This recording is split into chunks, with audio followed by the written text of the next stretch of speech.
Welcome to Writer, a program sponsored by Florida Community College at Jacksonville. I'm Susan Shaw, and with me today is Gerald Hausman. Thanks for joining us. Hi. How would you describe yourself as a writer, Gerald? Struggling. I think... Everyone's struggling that's a writer all the time, right? Of course. It's like born crying, struggling as a writer. It's not an easy thing to do. And as much as I love it, I'm always aware of how hard it is to put the right word on the page. Mm-hmm. What words do people label you as a writer? I'm sometimes called a mythologist because I work primarily in mythology. A historian, sometimes a poet, occasionally a storyteller. All of those, of course, work together in a book like the one I just finished, The African American Alphabet. And you have gone into all sorts of different cultures, and you yourself, from everything I've read, have a great appreciation for all cultures. Where did that come from? A mixed mongrel background, part Jew, part Gypsy, part Indian, part Dutchman. You know, I just had an interesting background as a kid, and I probed it. And I was fortunate enough to have some family members who also found it interesting.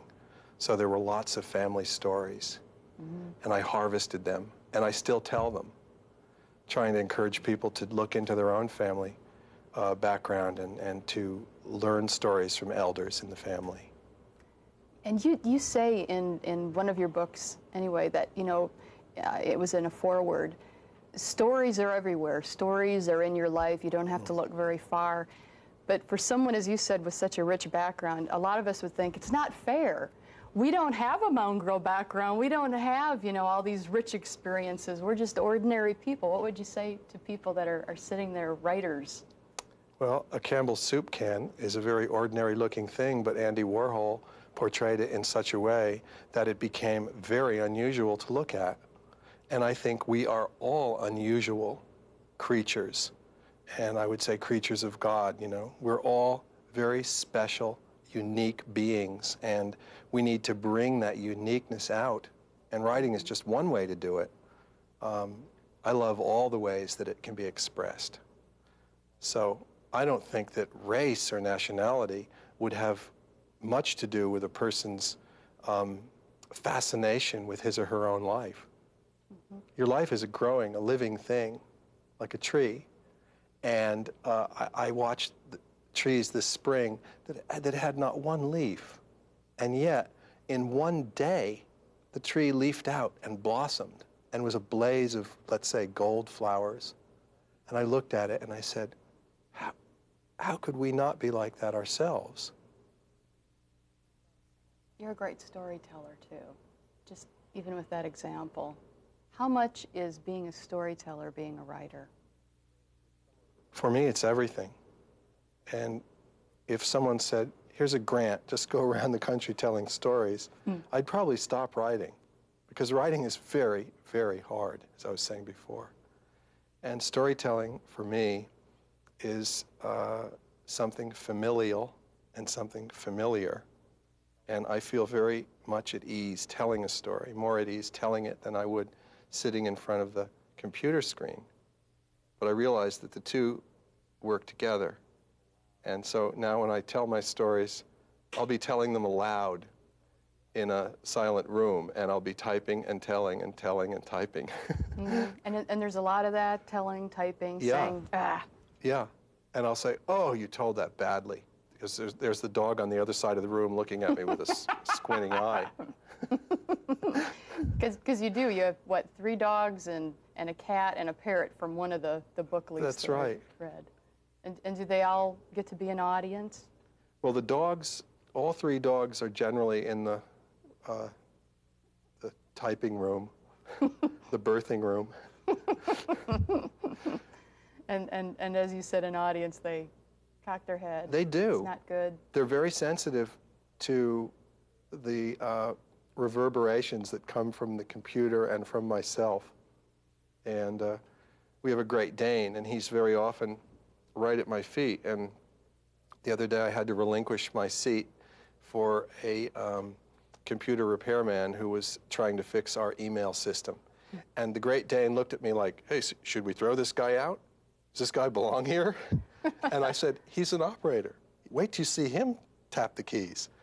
And the Great Dane actually watched him and enjoyed the speed with which he typed. And then the Great Dane lay down at his feet. He's just ready to go with anybody that's working and seems to be flowing, you know? Anyone who can tap the keys. Mm-hmm. Tell me how many times, I mean, do you write something, go back to it the next day and completely change it? Do you do that? No. Usually what I do is I try and write the entire story. If it's a book, I'll just keep working on that book and not looking back, just going down the pike, writing. At the end of a year or more, in some cases the books have taken many years, then it's time to stop and look at all that material. And I will print it out on the computer and look at it and see if it measures up to the spoken voice. So I want it to sound like it could be sung, and I was honored that Book List a couple of years back said of Tunkashila, the mythological saga I did of Native America, Book List said it was a book that could be sung as well as read aloud. And that just moved me to tears when I read that, because that's exactly the way I felt in doing it. I wanted to bring honor to the people that had originally told the stories, the Native American elders who had taken the time to sit down and express views and songs, chants, and little bits of their life to me. Because it's all, I mean, all of your books, it's life. Yes, yes. It's all of a piece, like a tapestry. Influences. What's you have all sorts of a style of incorporating, you know, poems and songs, and then there's stories in there in some of the books that I've read, as well as, you know, some of the children's books where you have the whole story and it's complete. Where did some of your styles and influences come from? Is this come from things that you heard, or like you said, you're just sitting there? Well, the native storytellers were the great shapers of words for me, because I began to learn that silence was as important as the spoken word. The power of the spoken word also resided in silence. And that was something I didn't know until I myself went out on the road and tried to make a living telling stories. And I was helped along the path by many Native American storytellers who would often listen and say, no, this is the way I heard that. And there's a great sharing that takes place. And I'm always amused when someone says, how did you ever get them to tell you those things? And I say, how could I not have them told to me? Because I'm so interested. And interest is at the heart of it. A listener is what a storyteller wants and needs. So we become listeners as storytellers. And just today, working in a school, a boy came up to me and said, please rub this quarter. And I said, right here, right now? And he said, yes, just this side. And I did. And I said, will that bring me luck? He said, oh, it might. And he disappeared. And I said, well, there's a little story there, a little ritual that he shared with me. And that's what I'm seeking. It would be interesting to know what his ritual was. And speaking of rituals, too, with writers, do you have any when you sit down to write? Do you have to have things a certain way, do certain things? Well, I was given an eagle feather by a traveler, a storyteller and traveler, who said, keep this somewhere nearby, and I have it hanging on my ceiling, from my ceiling, on a hook. And along with it, I have a bag of dry cedar shavings. And I can smell that cedar, and I can look at the eagle feather. And that's my ritual. To have it there while you work. Yeah. Is there any important things to have around you other than that when you work? Do you need quiet? Can you work in chaos? I have and do. Life is often chaotic. The act of writing is chaotic. And so That would be a big affirmative. How hard is it to sit and write when you don't really feel like it? Do you ever not feel like it? No. No? I always feel like trying to communicate. I always feel like I'm ready for the wrestling match. Whether I win or not is another thing, but I'm ready to get on the mat. Mm-hmm. Now, you referred to writing several times as a kind of a struggle, a wrestle. Mm. Is it always going to be like that? When it isn't, is it time to stop? I mean, how do you feel about that? When it isn't, I'll be dead. Carl Sandburg once said, I think he was in his 80s when he made this remark, he said, they asked him what it felt like to be a writer. He said, I don't know. He said, I don't know if I'll ever know. He said, at the very end, he said, I expect I might say, gee, if I had another year, I might have found out what it was like to be a writer. I feel like that. It's just a process. And you sometimes feel you're getting closer to the ideal way to express yourself.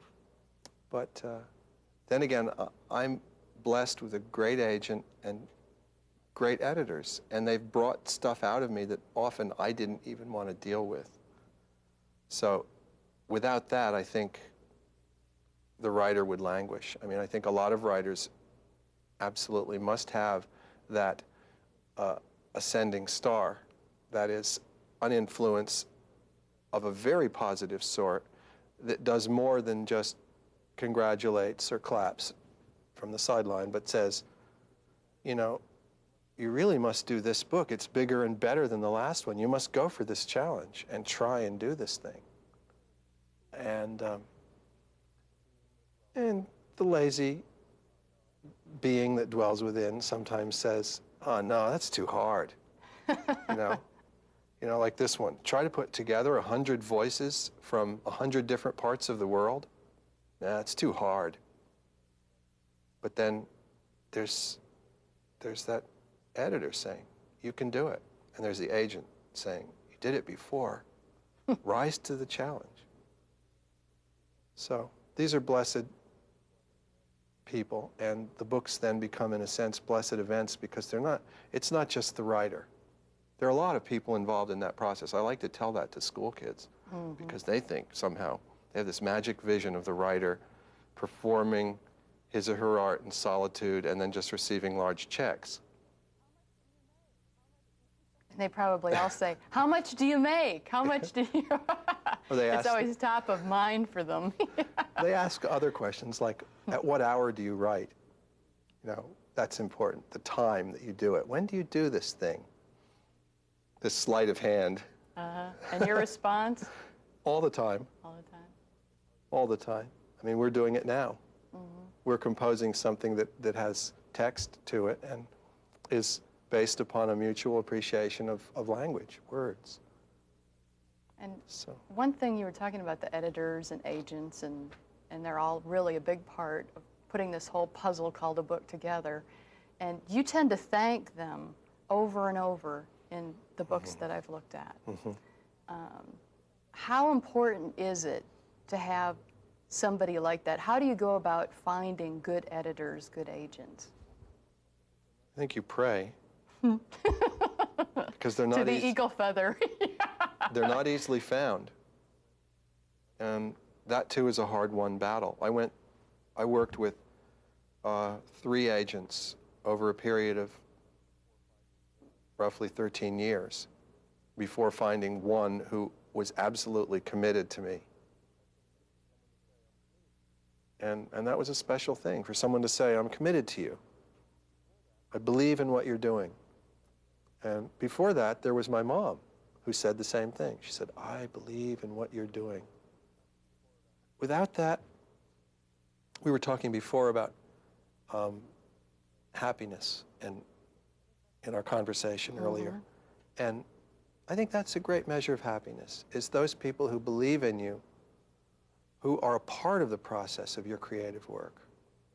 And of course, it's important to honor them as they honor us in return. I mean, it's a mutual honoring system. And When kids say, well, isn't it just you alone with the computer? And I say, no, because there's a stage at which it's me and the copy editor. And that may go on for weeks or sometimes even months. How do you take that when somebody gets out that red pencil and... It's a great benefit to me. These are people who are helping. They're not enemies. And they all care about that same thing that you do. Of course. What you're working on. Of course. They love it. And they should, or they shouldn't be there. Exactly. They love it just the way I love it. They love their life and what they're doing. And on occasion, of course, you run into people who are unhappy with their work. And they use the red pencil as a way of expressing that unhappiness. Mm-hmm. That happens. And then you just have to face it and say, this person is not really being respectful of our mutual craft. How about co-writers? You've worked with some co-writers on books. What kind of relationship should you expect with a co-writer? Two recent examples. One was Wilderness, which I co-wrote with Roger Zelazny, the great science fiction writer. He and I thought so much alike when we worked together that it was really like having dreams together. I would have my dream, and I'd put it down on paper, and then he'd have his, and he'd pass it on to me. Sometimes I would dream his dream, and he would dream mine. And we were always amused at how close the dreams were. We were writing about two characters, and they both are faced with a great life challenge. And one is crawling, and the other is running. And they meet. It's a book that is really a great American myth of two mountain men. And it's based on fact. And we shared all the time with it. And I would say to him sometimes, what were you doing in my head last night? And he said, you were there on Wednesday night. Yeah. How about illustrators? You know, all these children's books, so many kids I've seen at an example at a school today. I mean, they just love your books. Illustrators are real important for that, too. They are. Well, with a picture book, such as, may I show this one? Yes. Eagle Boy, the text is only one part of this. I mean, there are pages in this book where the sky just opens up and you fall into it. And it's not the words anymore, it's the picture. There are other places where the words are very important and the picture falls back a little bit.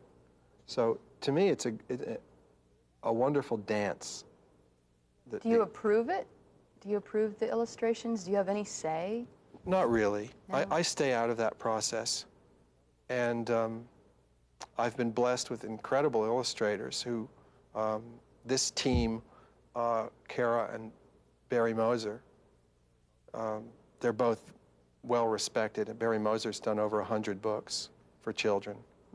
And so he might have asked me on a few occasions about some Indian symbology, but he wasn't looking for my approval. He knew full well that he could produce images that would match that text, and I knew he could too. So I can't let you get out of here though before we read anything. You've got to read something for us. Okay. So tell us a little bit about a selection that we kind of chose ahead of time.